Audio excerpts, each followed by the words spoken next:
Chicos, ¿cómo están? Bienvenidos otra vez a sus clases de Historia del Perú. Chicos, es la última clase, no solamente del curso, sino también ya la última clase ya de todo este periodo del año que ha corrido, el año 2020. Así que sea el grado al cual vaya dirigido o al grupo académico al cual vaya dirigido, bueno, para mí ha sido realmente una satisfacción poder llevar este tipo de clases.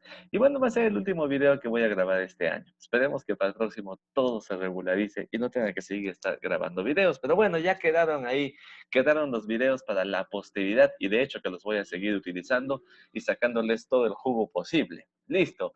Muy bien, terminamos. ¿Por qué? Porque ahora vamos a hablar de lo que debió haber sido el último gobierno del Perú, ¿no? Vigente hasta el año 2021. Se esperaba que PPK llegue hasta ese año, pero bueno, con Vizcarra también se esperaba de que con él terminemos el periodo de gobierno que corresponde. Sin embargo, ya sabemos que no fue así. Entonces vamos a trabajar los principales acontecimientos en estos 2 años y medio, ¿no? Más o menos 2 años y medio que duró el gobierno de Martín Vizcarra Cornejo.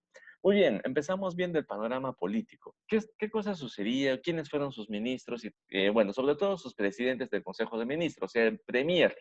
Primero tuvo como premier a César Villanueva, quien estuvo más o menos durante todo el 2018 y parte del 2019. Sin embargo, él renunció después. Hay un aspecto importante que mencionar de César Villanueva, que es el señor que estamos viendo por aquí. Bueno, el hecho es que él está envuelto, aparentemente, según los relatos de lo que es el escándalo Odebrecht. Ahorita, en este momento, él está con prisión domiciliaria y tiene que responder ahora, y si llega a la conclusión de que es culpable, pues tendrá que pagar, ¿no? Bueno, él es un ex premier que tuvo en un principio Martín Vizcarra. Luego asumió, tras la salida de Villanueva, asumió quien era el ministro de Cultura de Vizcarra. Estoy hablando de nada más y nada menos que Salvador del Solar, que chicos, es más que un simple actor, sin desmerecer la labor de los actores y actrices, pero muchos dicen, ese actor, ¿qué vas a ver? Bueno, ese actor tiene grandes conocimientos en las ciencias políticas y las ciencias sociales, así que, y tiene mucha más experiencia que muchos políticos que lamentablemente solamente calientan el asiento. Bien, Salvador de Sola asumió como nuevo premier del Consejo de Ministros, ¿ok? Luego, en el aspecto de este panorama político del cual estamos hablando, pues tenemos que mencionar que va a haber una fuerte oposición por parte del Congreso que es de mayoría fujimorista. Bueno, entendiendo que el fujimorismo a estas alturas, liderado por Keiko Fujimori, que aunque no era congresista, no era presidenta ni nada, pues es la líder del partido y prácticamente, chicos, los congresistas fujimoristas tenían que hacer todo lo que la lideresa les decía, y eso se ha demostrado en los chats que se lograron, ¿no? Bueno, ilegalmente, pero se logró acceder a ellos, los famosos chats de la botica y el chat de la mototaxi, donde los congresistas fujimoristas en ese chat grupal prácticamente recibían órdenes por parte de la lideresa Keiko Fujimori. A ver, ahora aplaudan, ahora pónganse de pie, sí, a él abrácenlo, al otro no, a él pifenlo, al otro abúchenlo. O sea, un poco vergonzoso, ¿no? Que congresistas de la República tengan que estar prestándose para este tipo de cosas. Pero bueno, también ahí a través de los chats de alguna manera también se vislumbró que los ataques contra el presidente Martín Vizcarra, ¿no? Y muchos de ellos incluso lo insultaban a través de esos chats.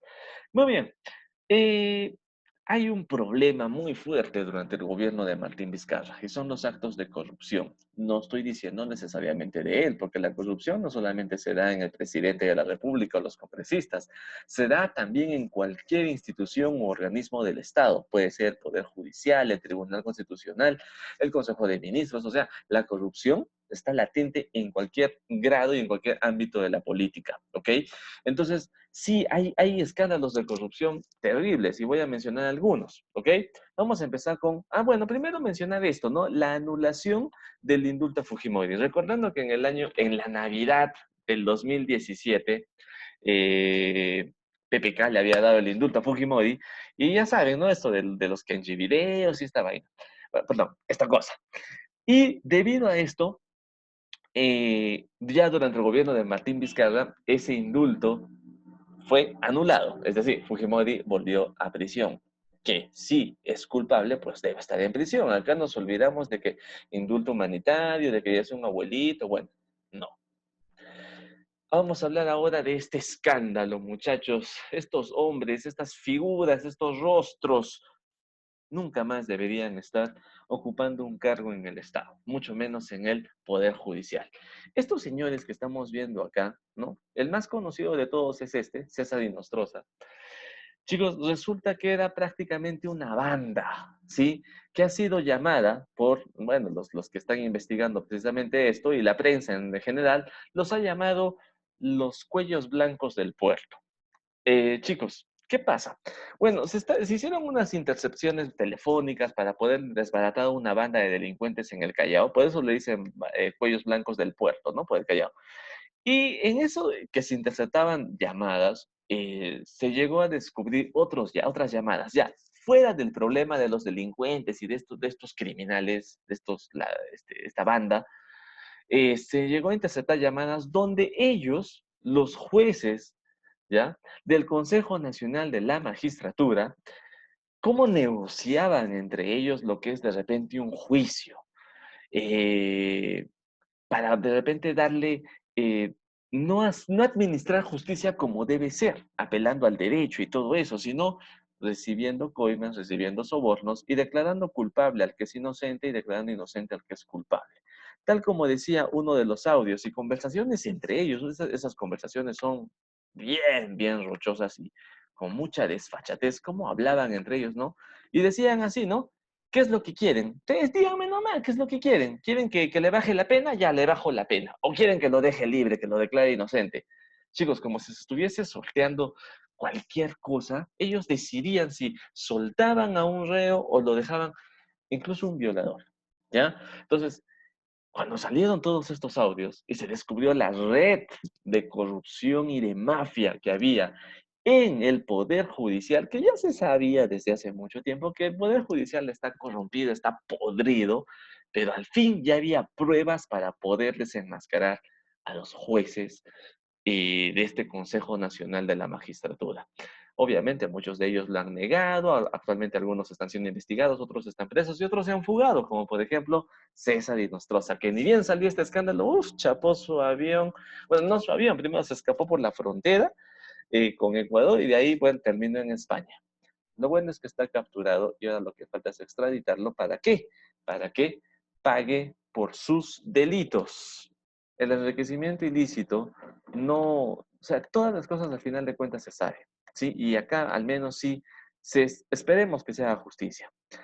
Debido a este escándalo, chicos, qué cosas está vislumbrando? Ah, ojo, con un datito de fuerza popular del Fujimorismo. El Fujimorismo, lejos de colaborar con la captura de estas personas, lo que querían era blindarlos. ¿Para qué? Imagina tú, ¿no? ¿Por qué blindar a un juez de esta calaña? Eso ya dice mucho del Fujimorismo, o sea, deja mucho que pensar, la verdad, deja mucho que pensar y decepciona. Bueno, para quienes creyeron en ellos, ¿no?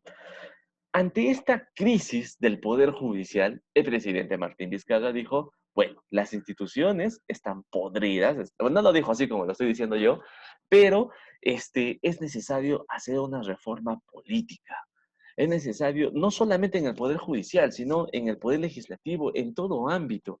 Y es donde sale precisamente el referéndum, ¿no? El famoso referéndum del año 2018, donde se tenía que decidir con respecto a 4 puntos que si tenemos tiempo en clase los vamos a analizar uno por uno, ¿no? ¿Qué convenía que sea sí, que sea no? Pero chicos, lo que buscaba el referéndum era precisamente mejorar la calidad de personas que se eligen y que van a ocupar puestos importantes en el gobierno. Mucha de la bancada fujimorista, una vez más, lejos de colaborar, lo que ponían era trabas y tropiezos y alargaban la situación o archivaban las propuestas que desde el Ejecutivo Martín Vizcarra proponía. Lo cual una vez más deja pensar, pero ¿por qué no lo quieren hacer? ¿Cuál es el problema? Ahí es donde ya empieza la crisis y la decadencia de fuerza popular, que ya no es popular. es impopular. ¿Sí? Bueno, no sé si se acuerdan ustedes, el sí, sí, sí, no, que la mayoría decía, no, marca sí, sí, sí, sí, no, y después te decimos por qué, ¿no? Tampoco hay que marcar así a los robots, ¿no? Listo. Enfrentamientos entre el fiscal Pedro Chávez y los fiscales del equipo Lavallato. La clase anterior hablamos del el equipo especial Lavallato, estos fiscales que se encargaban de investigar a todos los exfuncionarios, expresidentes, alcaldes que habían recibido de alguna manera algún soborno de la empresa Odebrecht.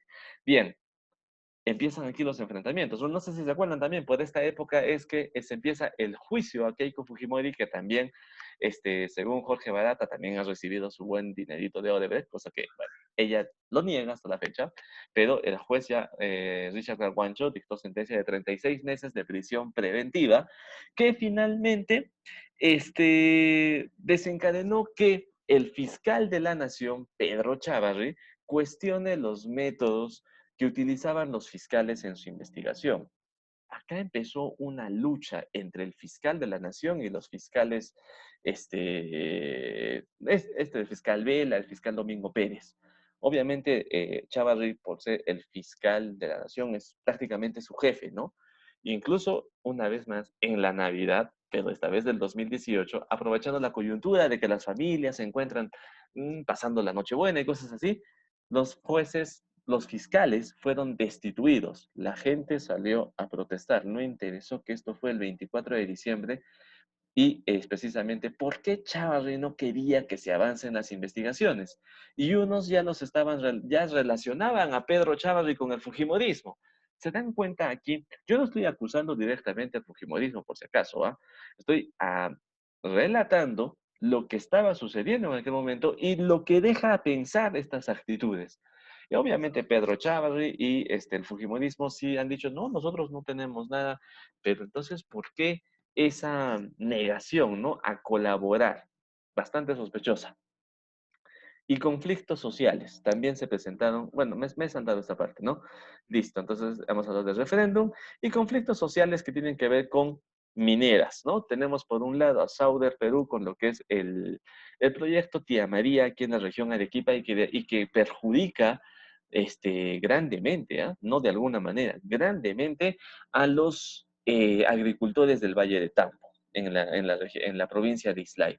Están en todo su derecho a la protesta, puesto que también la minera no les está asegurando ningún tipo de beneficios y a lo contrario está perjudicándolos. Por otro lado, utilizar la violencia de forma desmedida para hacer ¿no? eco a sus peticiones. Bueno, acá uno puede ponerse pues, agro sí o mina sí, agro no, mina no.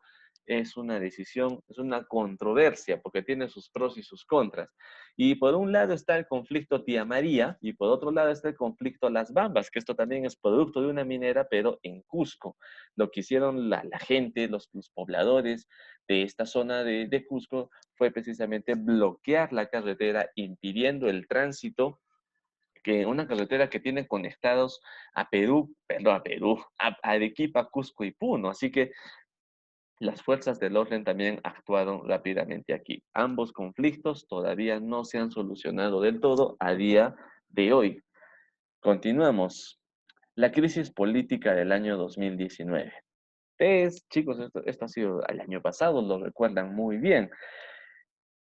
Tiene que ver con ya el punto culminante de esta oposición fujimorista a ojo, no fujimorista, he dicho mucho fujimorismo, ¿no es cierto? Ya, fujiaprista, porque el APRA también se había aliado al fujimorismo para hacer todas estas cosas. Bueno, vamos al grano. Cuando el Congreso de la República niega o le niega el voto de confianza en más de una ocasión, hasta dos ocasiones, a un presidente del Consejo de Ministros, al premier, el presidente de la República, según la Constitución, está en la facultad legítima y legal de disolver ese Congreso de la República. Ya lo habían hecho una vez. Y luego, cuando los congresistas estaban decidiendo la elección de los miembros del TC, ¿qué cosa es el TC? Es el Tribunal Constitucional, ¿ya?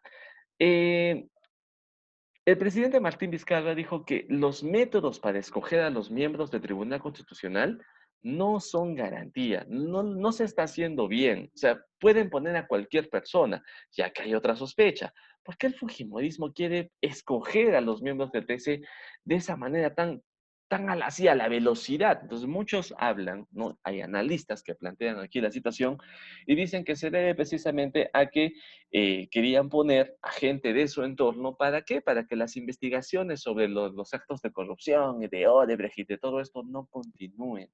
Y aparte, de repente por ahí saldrían otros escándalos de otros congresistas. La cuestión es esta. Lo que el presidente de la República estaba pidiendo era que se reformule la forma de elegir a los miembros del Tribunal Constitucional. No estaba diciendo que no escojan, sino que hay que hacerlo de otra manera, que sea más transparente, que sea más democrática, que no se haga así, que no a mi amiguito, a mi conocido. Entonces, el Congreso obviamente iba a decir que no. La mayoría era fujimorista y no le convenía. Ese día, el día 30 de septiembre del 2019, el Congreso se reunió para decidir la elección de los miembros del Tribunal Constitucional. Ojo, no todos los congresistas estaban a favor.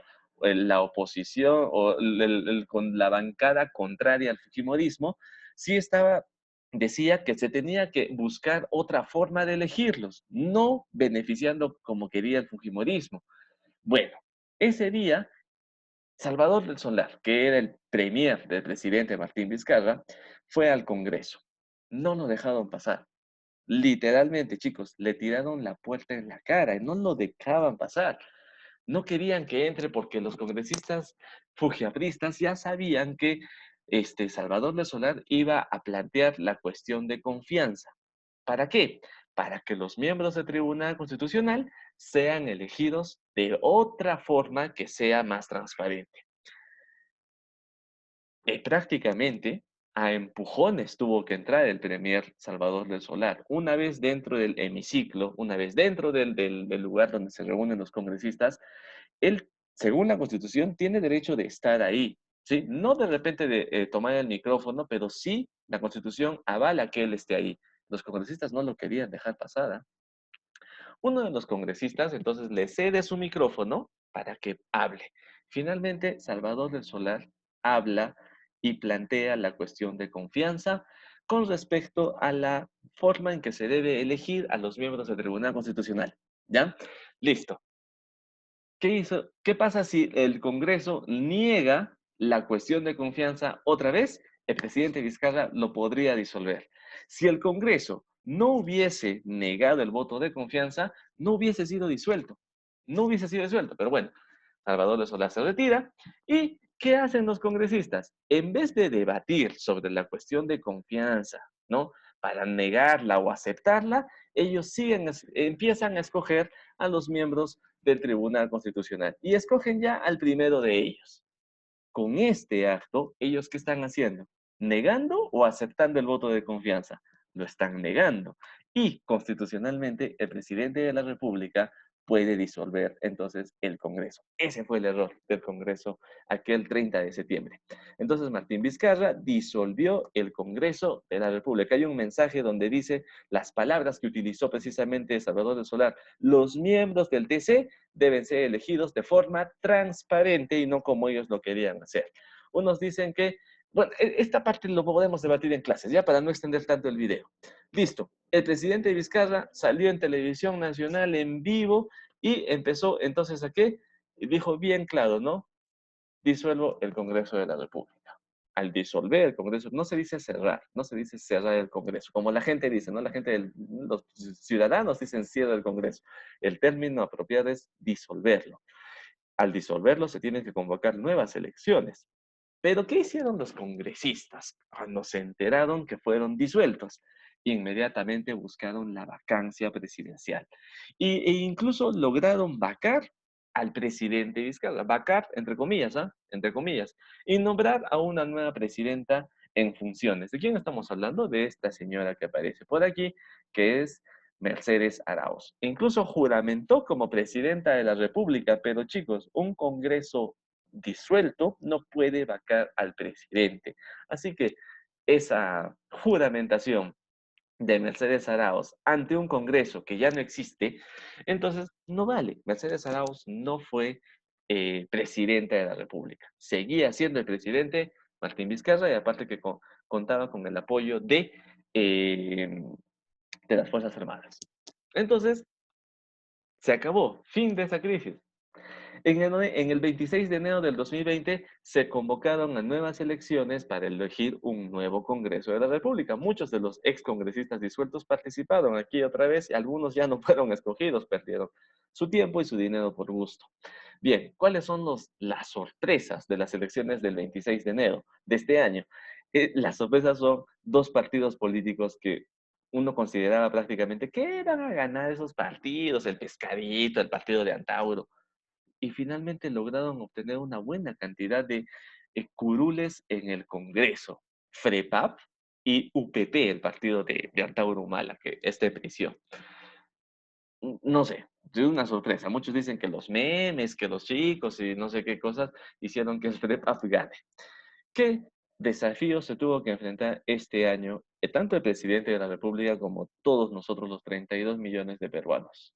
Es la pandemia del COVID-19. Aquí unas cifras de lo que precisamente, ¿por qué estamos teniendo esta clase así de esta forma? Pues precisamente por el problema, el desafío principal del 2020, que ha sido esta pandemia, ¿no es cierto? Llegamos a estar entre los 7 países con más muertes a nivel mundial. Ese es el ranking más alto que hemos llegado a tener. A día de hoy tenemos 977,000 casos confirmados, ya nos estamos acercando al millón de casos y 911,000 recuperados, mientras que hay lamentablemente la pérdida de más de 36,000 peruanos en esta pandemia de diferentes edades. Bueno, esa es la situación, el estado de emergencia nacional, que a la fecha continúa, todavía estamos en estado de emergencia y ciertos derechos de la Constitución todavía son, son restringidos. Ojo, lo que ha terminado es la cuarentena y el aislamiento social, pero el estado de emergencia todavía continúa, ¿ok? Y pasamos ahora a hablar de la última, de la crisis política de este año, bueno, no de este mes, del mes anterior y que hoy en día ha afectado bastante. Estamos hablando de lo que pasó entre el 10. A ver, primero vamos a ver. El primer periodo de vacancia, un nuevo Congreso está. Listo. Uno dirá que bueno, ya los peruanos habremos elegido mejor, estos congresistas ya no son como los otros que fueron disueltos, pero resultaron peores, ¿ya?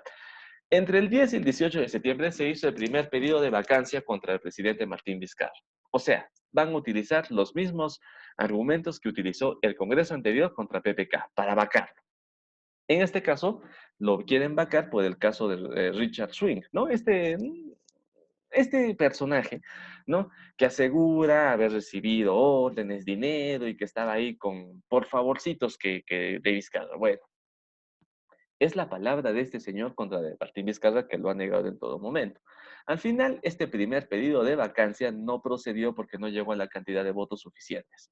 Pero bueno, los congresistas tercos y empecinados en vacarlo, finalmente encontraron otra forma de poder hacerlo. Y en este caso es el escándalo del Club de la Construcción. Se le dice Club de la Construcción a una serie de empresas dedicadas a la construcción que han sobornado al mismo estilo Odebrecht. Bueno, de hecho, Odebrecht está metido también en este asunto, a diferentes funcionarios. Bueno, en el 2014, cuando Martín Vizcarra era presidente regional en Moquegua y después cuando fue ministro de PPK, se le está acusando y está en investigación, todavía no ha sido declarado culpable de haber recibido sobornos. Pero, o sea, si no está demostrada la culpabilidad, no lo podrían haber acusado para vacarlo por incapacidad moral. Pero el Congreso lo hizo. El 9 de noviembre de este año, el Congreso con 105 votos, esa es una diferencia abismal, logró la vacancia presidencial. A diferencia de PPK, PPK no fue vacado, ¿ah? PPK renunció. Martín Vizcarra sí fue vacado en este segundo pedido de vacancia. Vizcarra, vacado por incapacidad moral, y como no tenía vicepresidentes, quien asume la presidencia de la República sería el presidente del Congreso, que en ese momento era este señor llamado Manuel Merino de Lama. Asume la presidencia, juramenta como presidente del Perú y podría decirse constitucionalmente era presidente del Perú. pero no tenía la legitimidad que le da el pueblo, en vista de que esta actitud de vacar al presidente de la República, faltando solamente unos 6 meses para las elecciones, menos, todavía 5, y estando en un estado de emergencia, esta vacancia fue cuestionada y en todo su derecho la población estaba, ¿de qué? De salir a protestar contra lo que muchos consideraban un golpe. Entre el 13 y el 14 de noviembre comenzaron las protestas con mucha fuerza en la capital, pero este sentir se hizo a nivel nacional. Protagonistas de estas protestas, en su mayoría, no todos, pero en su mayoría, eran jóvenes, entre los 18 y 30 años. Ya casi entro ahí.